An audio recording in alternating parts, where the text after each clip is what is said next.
Finding balance to live a fulfilling and abundant life? Well, let's take a journey together to be empowered for greatness. You ready? Let's talk about it. Hey, this is your girl, Natasha Paris, the empowerment strategist and the transformational speaker. And I am so excited to have a guest on my show. And her name is Miss Tracy Hill. Super excited to have her on the Empower You 2 podcast.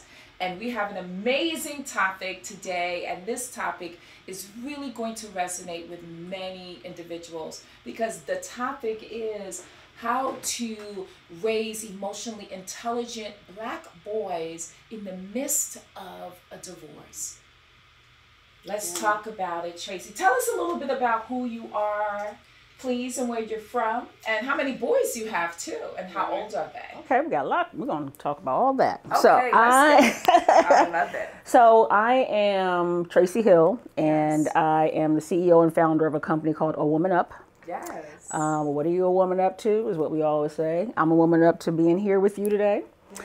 And so I amplify women's voices and also people who are underrepresented to help them get into companies' compensation packages and careers that they want to get into. Look her up, guys. Look her up. Yes. Look me Woman up. Up. And we'll make sure to get all your information. Oh, thank you. As well. Thank you. Yeah, absolutely.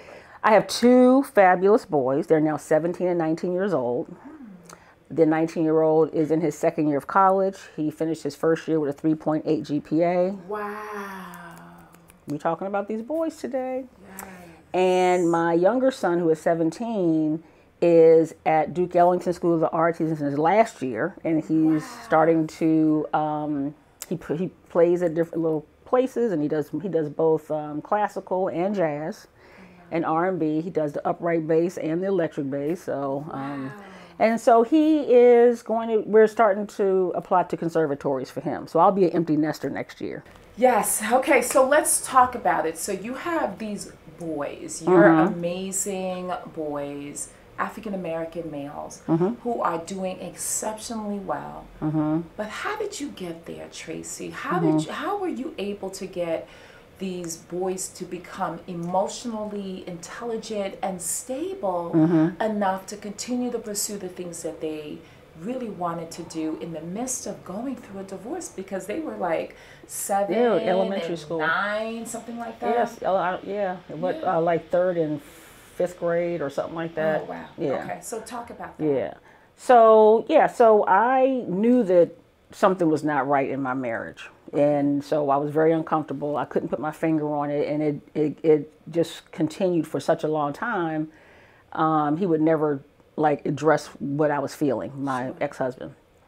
So I knew that we were going to have to at least do a separation. Right. So I had my kids go to therapy before.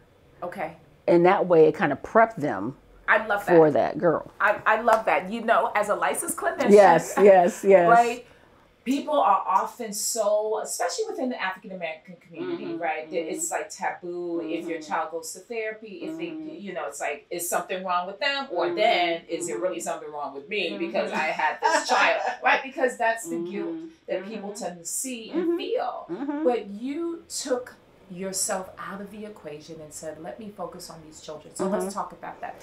Yeah. This was in school. This was in school. So the therapist was in school. And she specialized in, obviously, childhood therapy or whatever. Sure. And she used to do it with other kids in the school. She no longer did it, and I just asked her, can you work with my kids? And so a couple of days a week, she would meet with them after school and talk and, little videos and snacks and stuff like that or whatever, and it was great. They didn't understand why they were there. They knew that they were just there to talk about stuff, but they didn't understand they were being prepped for divorce. Because they had not been talked to about you and daddy and mommy being separated. Right. And so it was something that was psychologically happening, but I didn't want to be like, hey, I'm contemplating seriously leaving your daddy. Okay, I didn't say that. Sure. So when it happened, and it happened totally, the divorce happened in a way that I had no idea was going to happen. The federal marshals came to our house one day and picked him up. Wow. Yes, girl, that part. Okay, so this is kind of like sounding like a Lifetime Okay, movie. I'm like, okay, anybody want to make a movie? Let me know. Call me. She has a story. Okay, yes. So long story short. And I know your story. I know your story. You know my story because you were my therapist. I know. And let me say this: you always share this with people you that know I was why? your therapist prior to becoming your friend. And let me Yes. say this from a legal and morally ethical. We cut the cord. We definitely had to cut the cord, Yeah. and we made sure You were very good. You did that. You were like, Tracy, I can no longer be your therapist. We can go get a drink. Yeah, we waited. Oh yeah, no, there was some time in between, but you were very professional. Yes. And very good at what you do. Oh, thank you. Yes, and let me tell you why I tell people this, because people are starting to talk more about it. More women, more guys are starting to talk about being in therapy, but there's still a lot of people out there who are not into it. I know. And so to me, you don't want to go home, or I didn't want to go home and talk to all my friends about it. After a while, they're like, girl, can you change the subject? I have my own problems. Okay. I don't want to hear yours. Okay. Yeah. And it's really good to have somebody else to talk to who not only is trained, but has no bias, right? And can help you work through some of this stuff. Absolutely. Versus boring, your friends are like, I don't want to be around you no more. So, so that was a huge part of it as well. And I really needed help. Yeah. I really needed help. So how did you know that you needed help? Let me just, I don't want to, digress from what it is that we're talking about, but how did you know that you needed help? Because you had to admit that you needed help, and then your children. I knew I needed help. Well, I have been in and out of therapy almost all my life. I love having me a therapist on speed dial. Just like having a friend who's like, girl, let me tell you, I got to talk to you about something. I love it. So I think that it's a perfectly normal thing. Right. My mother, as dysfunctional as my raising was, my mother was very much into talk therapy and was always very verbal. Right. And then when my mom died, I went to therapy like a couple of years later, and I was like, something's not right with me. Right. And I didn't know what it was. And I just thought, I need to go talk to somebody about it. So the thing is to find the right therapist. Absolutely. That is so important. Please say that again. Yes. Find the right therapist. It is like interviewing. Absolutely. You go have your first session, maybe the second one, and if you jive, then you do. It's the same thing with a life coach. It's the same thing with anything. It's about having a synergy and making sure that person fits what it is that you're looking for. And then oftentimes people say, I don't know what to look for. Just how do you feel? How do you feel? How do you feel? And because you're there to feel better. You're there to talk, and you will have to go through the process of getting rid of those emotions and dealing with those emotions, but you want to do it in a place that it feels safe. Yeah. And you were very safe. Thank you. I love you. I love you so great.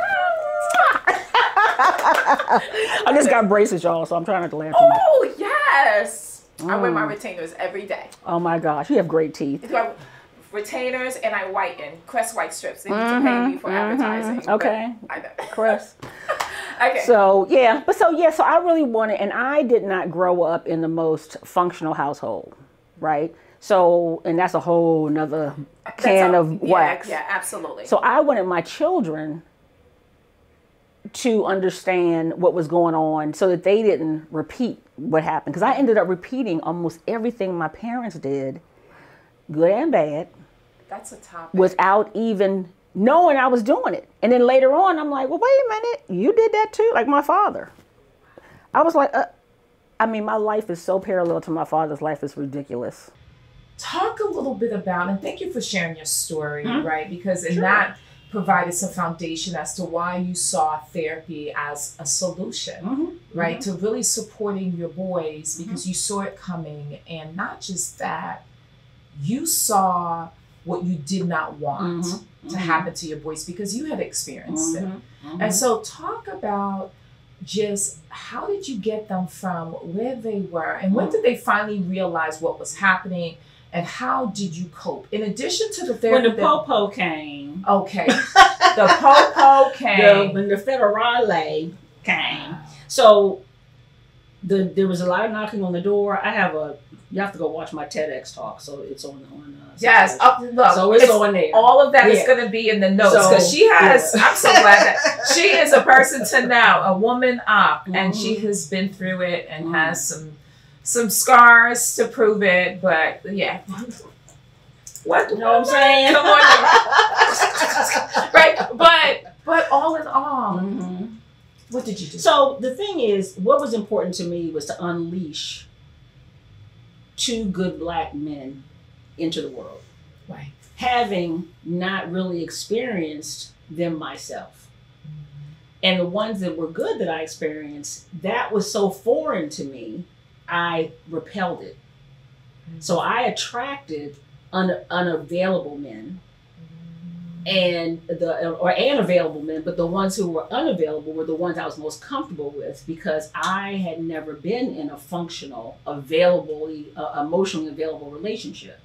So I didn't want my kids to be like that, right? I didn't want them to go out there hurting people, not on purpose, right? I don't think most people who are out here doing dumb shiggity are out here doing it on purpose. It is based on how they were domesticated. Absolutely, right? absolutely. And so, they have not dealt with it. Right. They say, "Oh, all pit bulls are bad." No, boo boo, they're not. It's the ones who have been trained to be that way. So I didn't want to unleash these. I wanted to unleash some good men into the world, right? And I can honestly say that I have done that. Now they're still in development. Your brain don't finish development. But I want to jump right in. Okay. In addition to the therapy. How were you dealing with all of that? Because, so you're an entrepreneur, you're a mother to 2 amazing boys, you had gone through something that was straight out of a Lifetime movie. How are you dealing with that? Because I often tell my clients, my listeners, my students, I say to them that you have to be emotionally present and well in order to pour into someone else's cup. What were you Let me doing? tell you how When I learned how to connect verbally with my kids, I got that from another parent in one of my kids' schools through observing these other parents. It wasn't something that I got from my own life. So they had a science fair, and I was talking to one of the moms, and we were and as soon as her son came over to his project, she stopped talking to me. She got down to his level, and she asked him face to face all these questions. They were like, this is like kindergarten, and let him explain everything, and She was so present for him, and I was like, oh, that's what you do. So then Lake, my older son, came over, and I got down to his level, and I just mimicked it because I thought, wow, look at that connection she has with her son. Powerful. And I just mimicked that, and from then on, I did that, and I was always in the moment. And this is what I tell people, and their father had to really teach them this, and even my current husband. If you're there and you have to be there, just be there. Don't be. I want to go. What time is it? You there. Calm down and realize you're there for a reason. What is the reason? Your kid is at a birthday party. They want to eat snacks and do whatever they're doing. Facilitate that. Enjoy it. You know what I mean? Don't always be wanting to, ready to leave. So you're saying that you were during that difficult place and time that you were in that season, I like to call it. You made sure that you were present.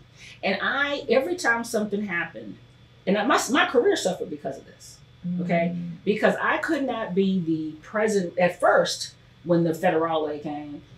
And you keep saying the federales. It was the real federal marshals. Because your husband at the time had a secret life, and he was doing some things that he shouldn't have been doing. And you were totally not in the know. No, you had no idea. No idea. Okay, just want to make sure so they'll come back and say, "Well, do you have some information?" No. I divorced him quickly because I am not complicit. I had nothing to do with that. Okay, there you go. So.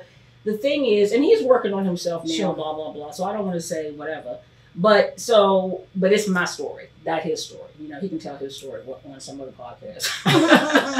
So my whole thing is with the boys, every time they came home, Okay. I wanted to tell me what your day was. I wanted them to understand how to unwrap their day. Right. How to understand, like, this happened. Okay, well, let's talk about how that made you Okay, feel. What okay, did that do? So yes. every single thing I had to be present. Right. So the first couple of years after divorce, I was running like a crazy person because I had to make money. And I had to keep that coming in because I didn't know. Sure. That transition hit me unexpectedly. Sure. I was thrust into this. So okay, so for I our, had to hire people for that. right, for our viewers and listeners, what are the 3 things that you would say to a parent that is actually going through a divorce, have been divorced, right? Still struggling emotionally to raise intelligent, emotionally stable children, right? What are 3 things and what things that you, like words of wisdom, you could share based on your own experience, based on what you've gone through that you think would support them in their journey? I would say first and foremost, understand that they're having their own experience. Okay. And let them talk about it. Okay. Let them be angry. Don't tell them don't cry. Don't tell them, when you tell boys not to cry, you're basically telling them don't feel. And I'm like, no, you got to feel this. Absolutely. You know what I'm saying? And we're going to go through it because whenever you stop that mourning process, you're also stopping your own growth. And that comes out later. Yes. Okay. Yes. So if you want your son to be good to a woman later, or to himself, let's talk about that. Absolutely. Okay? Then you need to let them go through this process so that they're not trying to medicate it later. Look at that. Okay. They're not doing drinking. They're not womanizing. They ain't hating a woman. Yes. Okay. So you want them to go out and be good for themselves, which means they'll also be good for the world. That's right? one. Okay. So what's the second one? The other one is, because I didn't feel like their father was a good role model, obviously, and not just because of that, which period, right? I made sure I put them into other groups. Okay. Manhood training group at a church, different sports, different science, everything that I thought, and it had a black male leader. Okay. Or black male leaders, like, whatever. So that was huge. I wanted them to see themselves. Okay. In positive environments. Okay. And then third? Yeah, the third thing is therapy. Therapy for everybody. Yes. And you get a therapist. And you get a therapist. And you, I love. Look, you speaking my language. Oh. Because that's what you do. Because what does therapy do for a young child going through that, not sure how to feel? And why do you say therapy? Because not just a young child, a young male, and then a young black male in America. Where we are always seeing ourselves on TV getting locked up, shot. Yes. Okay. Yes. Hearing about statistics. You don't want to be a statistic. There's good statistics too, people. Okay. Yes. And you can be a good statistic. Okay. So, and I always, when I address my sons, I always address them as genius, handsome, smart. You know what I mean? Yes. Love. Yes. I always address them in words that made them know empower them. Yes. Which is empower you too. Come on now. Oh, yes. Connecting. I love. And I stayed in therapy. I had them in therapy. Sure. You saw them. Yes. They had the therapist before when I was contemplating divorce, before the federal law came. Yes. I had them in therapy when when I got married again. I put them in therapy again. There we go. We go on therapy. We go on transition. There we go. And even for transitions. Yes. Absolutely. And so my whole thing is, I make sure that I talk to them about everything. There we go. On their level, PG, R, whatever. You were transparent on their level. Yes, because it's important, because they can feel what's going on. Absolutely. And it's like, well, they don't understand what they're feeling. They're like, something's going on. Yes. And you got to tell them. You have to. People think, if I don't say nothing, it don't exist. Oh, they already know. Yeah. Oh, they already know. They feel it. Back in the day, no, she has the, you can't even say she had cancer back in the day or was pregnant. You can't say that. But kids feel it. They know it before. And the thing is oftentimes parents have this misconception that children are in the dark when in fact they know more about the situation. Because when you tell them to go sit down and get out of grown folks' business, they still listening to your business. Absolutely. We call it air hustling. They're still listening. Yeah, they're still listening. And so I'm very proud of my boys. I mean, today when I was getting ready to leave the house, I told my younger son, I said, hey, okay, don't forget to call out your phone. Blah, blah, blah, blah, blah. Yeah. And so I said, well, why are you not saying anything? And he said, well, you just giving me orders. There's nothing to say. I just said, okay. Mm-hmm. And I was like, oh, is that how I sound? He said, yeah. And he said, and I said, oh, I am so sorry. I love the fact that my children will let me know how they feel about something I'm saying to them. Yes. Right? I love it. Because you develop that relationship and that level of communication. And it's a safe, they know that I'm not going to be, don't be telling me. Yeah. You know what I mean? Yes, I know. Yeah, I know. You know. So they are very open, and it's really exciting to see them do that and to help them continue to understand how to articulate their feelings. I am so proud of you. I am so proud of you, right? Because you didn't know, but you learned through observation. You learned through the experiences that you've had growing up. You put all of that together, and that made for a good formula, right? Like, let me throw this in there, let me throw this in there. Make a good root. Yeah, to really support and create amazing. And you know who made me realize, and now I'm proud of myself, you were one of those people who said, Tracy, you're doing such a great job. Yes. And I was like, I am? You know? And then you would tell me why. And then my best friend from high school, she would say it. And then when people started telling me, I was like, oh my God. You know, and then I started seeing my children differently. Because they were just my boys. Now I'm looking at them, and somebody who has raised a lot of kids and was a youth minister to hundreds and hundreds of kids. I asked him we were going through a situation. I said, how do you feel about Lake? He says, you know, he's not a good boy. He says, I don't know, he's not a good kid. And then he said, he's a great kid. Wow. I know as a parent, girl, because I have a 17-year-old. He's going to turn 17 actually November 1st. And my goodness, when you feel that someone gives you a compliment, that is the greatest compliment. Especially somebody who knows what they're talking about. Absolutely. So let me just say this. What words of wisdom would you, and then let's just do a quick recap. So we know the three things, right? The first thing is we always want to be present for our children, right? We want to get down on their level, right? We want to give them therapy. We want to make sure that therapy is something that is given and it's available. Normal. It's normal, right? And then let me tell you how I told them why they were doing it. Yes. We go to the doctor and we say, okay, you're taking care of your body. Yes. We also have to take care of our heads. Yes. So it was like, hey, we gotta take care of that too. Absolutely, absolutely, and always. And I put them into things where they saw themselves. Yes. Other black men doing positive things. So giving them that leadership, and then of course, you know, I know we didn't say it, but we did say it. We alluded to it. Taking care of you. Oh. Yes. Taking care of you as a parent.